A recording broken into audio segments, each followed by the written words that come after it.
Sir Simon Clarke's ridiculous call for Sunak's defenestration last night was an attempt to grab newspaper headlines this morning, and he's succeeded to a certain extent. It's important to recognise who this Clarke boy is. He's a minor character from the Treasury, so he knows Rishi Sunak well, and he then ended up in a small ministerial job for Liz Truss. So that doesn't say a great deal about his importance. He's been a rebel, and he's clearly out to support the whole Rwanda thing, and he's clearly out to make as much noise as he possibly can. Now, it's not really up to me to talk about his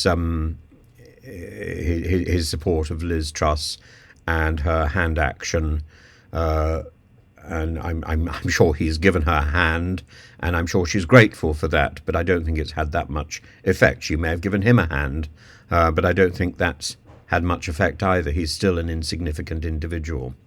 Whether he's got a knighthood or whether he hasn't got a knighthood, nobody has any idea who he is, and you have to look him up. He's not a household figure, and Priti Patel has done him down and said that what he said isn't important. However, what he has said is perfectly significant. With Rishi Sunak in power, the Conservatives, the longer he takes to call a general election, the Conservatives face extinction, and I think the Conservative Party needs to recognise that extinction is very much on the cards. It's not about a rout in the general election. I don't think that will happen, and I'm sure the comment section will be bursting with indignation that I can possibly hold these two views at the same time. I'll explain why.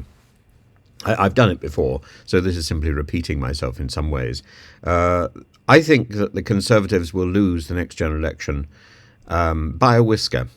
I think that the Labour Party will get in, but not with a very significant majority.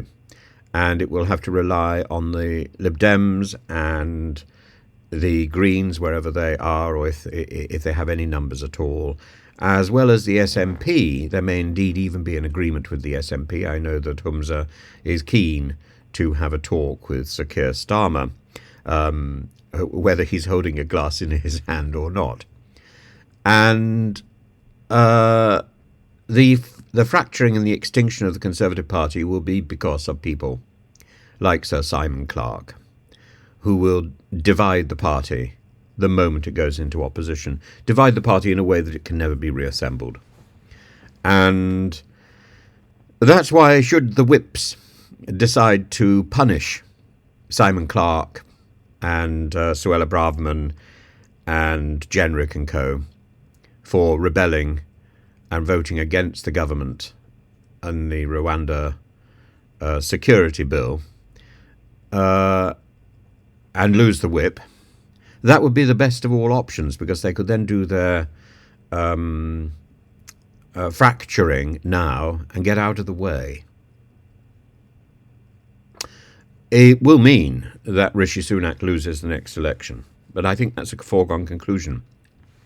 It's how he loses it and how he retains the core vote of the Conservative Party. The core vote of the Conservative Party is not the noisy bit which is talking about Rwanda and small boats. The core vote is concerned about management of the economy, about law and order, about tradition, and about stability.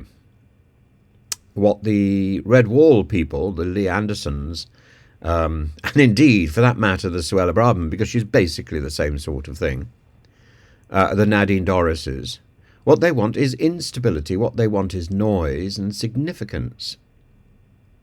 I think it would give them all the greatest pleasure to go down in history as the person who destroyed the Conservative Party. At least they would have their name in the history books. As it is, Suella Braverman, Nadine Dorries, Lee Anderson are set to be a footnote to the premiership of Rishi Sunak and Liz Truss, Theresa May and Boris Johnson.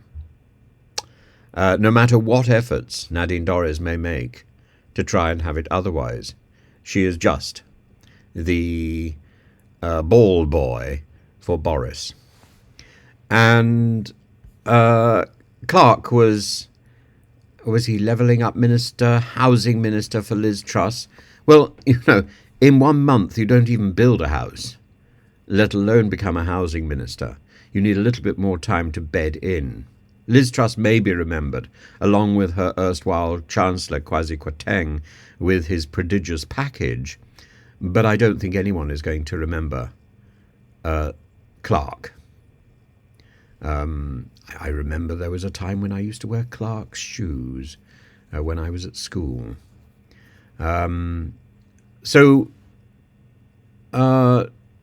As Isaac Levido said, divided parties fail, and it will be a divided party that emerges from the general election. That divided party will not just fail, that divided party will collapse. And that's why the Conservative Party is heading to extinction. And some of that party will be picked up by Richard Tice. The rest of the party, I don't know quite what will happen to it. It certainly is unlikely to become a restructured version of the Liberal Party. And I think conservatism as a brand has been so tarnished it may not survive into the next election. That will produce a very interesting result with with difficulty for the government of the day, which will be the Labour government, to know who the opposition is, who will be the leader of His Majesty's opposition. That may be difficult to establish, because the Conservative Party may, after in the years following the general election, may no longer be the largest party in opposition.